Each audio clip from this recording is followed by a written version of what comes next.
दुनिया में कई ऐसी अजीबोगरीब घटनाएं घटती हैं जो अपने आप में एक अजूबा होती हैं। ऐसे ही एक घटना 47 साल पहले तुर्कमेनिस्तान के काराकुम रेगिस्तान में घटी, जो अब तक लोगों के लिए एक रहस्य ही बनी हुई है।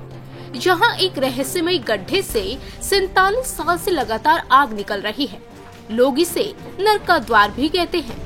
दरअसल 70 के दशक में सोवियत यूनान दुनिया का सबसे शक्तिशाली देश हुआ करता था। साल 1971 में यहाँ के वैज्ञानिकों का एक दल प्राकृतिक गैस की खोज में तुर्कमेनिस्तान के काराकुम रेगिस्तान पहुँचा और वहाँ पर एक बड़ा गड्ढा खोदा गया।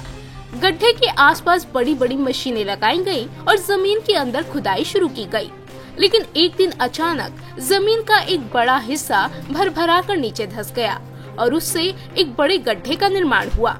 जमीन धंसने के बाद जिस बड़े गड्ढे का निर्माण हुआ वो 130 फीट चौड़ा और 7 फीट गहरा था। इस गड्ढे से लगातार मीथेन गैस निकल रही थी। इसके बाद वैज्ञानिकों ने सोचा कि इस गैस को जला दिया जाए, तो कुछ दिनों बाद अपने आप ये गैस खत्म हो जाएगी और आग बुझ जाएगी। लेकिन ऐसा बिल्कुल भी नहीं हुआ। ये गैस आज तक बिना बुझे जल रही है। इस रहस्यमय गड्ढे से ऐसी भयानक आग की लपटें निकलती हैं कि लोग इसे देखकर ही डर जाते हैं। यहाँ तक कि वैज्ञानिकों को भी इस गड्ढे के अंदर जाने की हिम्मत नहीं होती। यही वजह है कि आसपास के गांवों में रहने वाले लोग इसे नर्क का द्वार कहते हैं। उनका मानना है कि नर्क में भी ऐसे ही आग की लपटें निकलती हैं। तुर्कमेनिस्तान की सरकार ने इस गड्ढे को भरने की कई बार कोशिश की, लेकिन हर बार उन्हें नाकामी ही हाथ लगी। हालांकि अब ये जगह एक पर्यटक स्थल बन चुकी है।